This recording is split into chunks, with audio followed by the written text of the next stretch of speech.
waaw jërë ngeen jëf yéen ñi nga xam ni yéenay safoo waaye tamit di topp saa su ne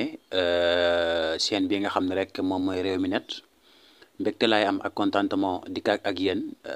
jukkil leen xibaar bu doy waar ba nga xamante ni si moo nga amee fële ca Touba mu doon loo xam ni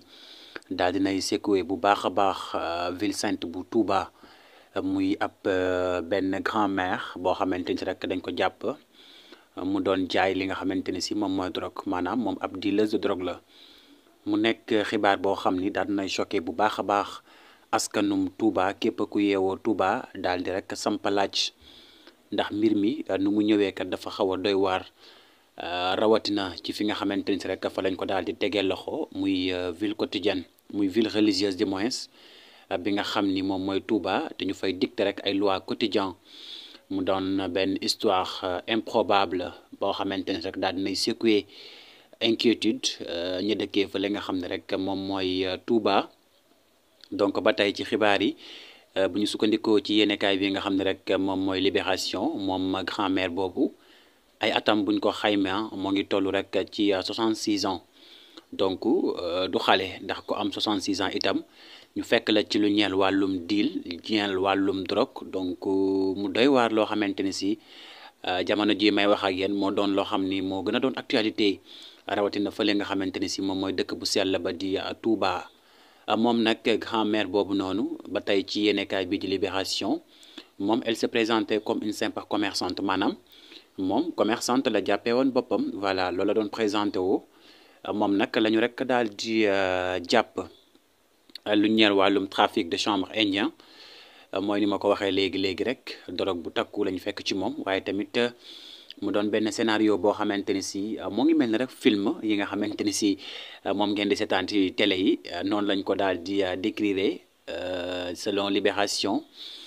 mais qui s'est bel et bien produit dans la ville sainte ndax kat mbir mi dafa jaaxal ñu bëri ba ñu bëree dañ jàpp ni affaire bi comme film lañ ko jàppee mais nag ci xibaar yi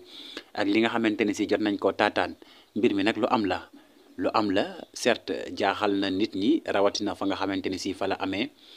muy ville sainte bu Touba ba tey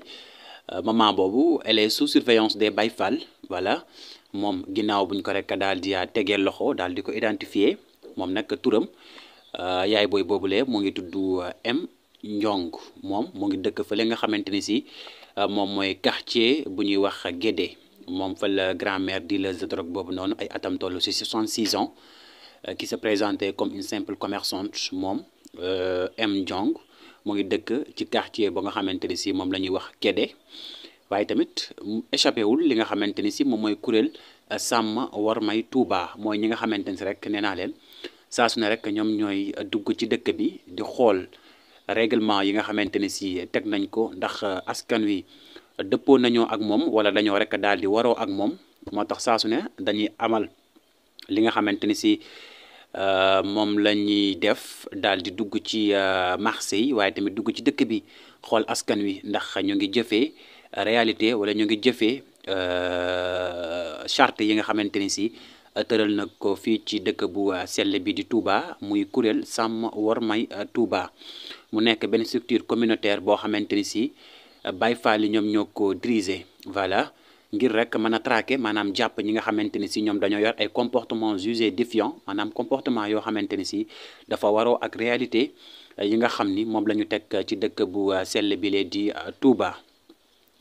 ba tey ginnaaw information yi nga xamante ni si Libération daal na koy xamle maire bi nag ginnaaw ay dénonciation yi nga xam ni doon na répété maanaam kon mbir mi yàgg na ndax dénonciation yi doon na répété wu comme ci la membre bi lee di kuréel voilà daal di décider rek daal di mettre ki nga xamante ni si moom mooy M Njong la dame de 66 ans sous surveillance voilà donc ginnaaw dénonciation répétée yi kuréel googu ci la rek daal di taxaw temm daal di mettre grand-mère dealeuse de drogue voilà sous surveillance ba lii am daal di am donc ñoom Baye Fall yi ginnaaw buñ ko mettre sous surveillance ànd ak nag benn patience boo xamante ni si voilà a fini par payer maanaam patience buñ xaar buñ doon xaar tax na ñu jàpp ki nga xamante ni si moom mooy maire bi ginnaaw bu seen xel ñaawee wala ginnaaw dénonciation yi nga xamante ni doon nañ ko def ñeel M Diong voilà moom nag grand-mère dañ ko rek daal di surprendre en pleine rue voilà muy transporter li nga xamante ni si moom mooy benn demi-bloc de chanvre indien soigneusement dissimulé dans un seau voilà moom ñu ngi ko teg loxo ci yoon voilà mu doon transporter benn demi-bloc voilà ñeel chanvre indien li ni mel nag mu ngi ko defoon ci benn seau voilà ci lañ ko rek daal di tegee loxo voilà ginnaaw buñ ko tegee loxo ñoom nag dañoo daal di wàcc fi nga xamante ni si moom mooy këram ca noonee nag ci lañ fa rek daal di teg itam gis yeneen mbir yi nga xamante ni si dañ ko fa doon daal di caché voilà pas moins de 8 blocs de chanvre indien représentant un poids total de 4,7 kilos ont été saisis de quoi lever toute ambiguïté sur l'ampleur de ces activités. Voilà moo tax ñun la l'affaire a rapidement pris une tournure plus grave ndax ñoom dañu rek daal di wàcc ñoom Baye Fall yi kuréel gi dañu daal di wàcc ci kër grand-mère dealeuse M Diong ay atam tollu ci 66 ans ñoom nag bu ñu fa daal di wàccee daal nañu fay fekk yeneen mbir yoo xamante ni si dañ ko fa rek daal di caché voilà muy ay stupéfiants ba tey ñoom nag li ñuy xamal mooy jot nañ fa itam trouver pas moins de 8 blocs de chanvre indien voilà poids bi nag ñu mën koo xayma ci 4,7 kilos waaye tamit ñu daal di koy teg loxo voilà ba tey ci xibaar yi nga xamante ni si rek am nañ ko moom le fournisseur fantôme comme nuñ ko titré daal nañu koy placé li nga xamante ni si rek moom mooy en garde à vue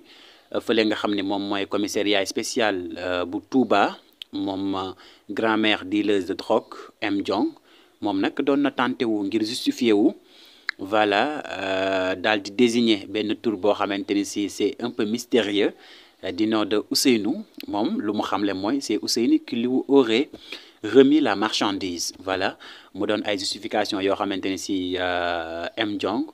grand-mère dealeuse de chanvre indien doon na ko amal ginnaaw buñ ko yóbboo fële ci commissariat spécial bu Touba voilà ginnaaw buñ ko placé en garde à vue moom nag lu mu xamle mooy li ni mel ku ñuy wax Ousseynou moom moo ko rek daal di jox maanaam moo ko jox marchandise bi mais sans autre précision sur l'identité ni sur le rôle exact de cet homme voilà déclaration yi nga xamante ne si moom def na ko n'ont fait qu'apaiser les zones d'ombre autour de l'affaire voilà donc mu doon loo xamante ni si lu doy waar la mbokk yi xewee fa li nga xamante ni si rek moom mooy Touba secoué nag ñi nga xam ni ñoom ñoo dëkkee foofule ndax fan yi kat yaakaar naa ni gis ngeen bu baax a baax bi l'actualité ñu bëri rek di ci addu di ci yey yàbbi ndax kat fu mu amee moo doon foo xamante ni si kenn xaareewu ko fa rawatina dëkk bu sell boobu nag nga xamante ni si moom mooy Touba ci fàttali muy ab benn grand-mère boo xamante ni si rek ay atam moo ngi toll ci 66 ans moom nag la ñu jàpp ndekete da doon rek def deal lu ñeel wàllum drogue moom nag daal ñu koy teg loxo ginnaaw ab opération bi nga xam ni kuréel des Baye Fall dañ koy amal ngir rek mën a saytu wala xool ndax charte yoo xam ne teg nañ ko si dëkk bi di Touba askan wi ñu ngi koy daal rek di doxal ni mu waree ca noone la ñu rek daal di découvrir le maire boobule di wuyoo ki turu M Diong moom mu yoroon benn seau boo xam ne daf si defoon demi bloc chanvre indien doon ko transporter ñu daal di koy teg loxo mbokk yi mu ngi noonu. tey lii laa loon indiloon comme xibaar donc nee naa leen Rewmi Net fi lay xewee rek saa su ne lépp loo xam ne actualité la dinañ ko indi partager ko ak yéen donc mbir mi actuellement moo ngi en cours ndax maire daal nañu koy mettre en garde à vue donc dinaa leen ko toppal ba fu mu yem su ko defee ma ñëw itam jukki ko ak yéen fi nga xam ne rek moom mooy Rewmi Net jaaree fa di leen jox dig daje ba beneen yoon waaye tamit duma tàyyi di ko wax saa su ne ngeen rek daal di ñu dooleel ndax loolu rek moom ngeen ñu mënal ca noonee santuma leen leneen lu dul rek ngeen daal di abonné liker waaye tamit partager rawatina itam ngeen commenter ndax seen xalaat itam dañ koy rek daal di yittewoo jaaree fa jox leen dig daje ba beneen yoon waaye tamit yeneen xibaar.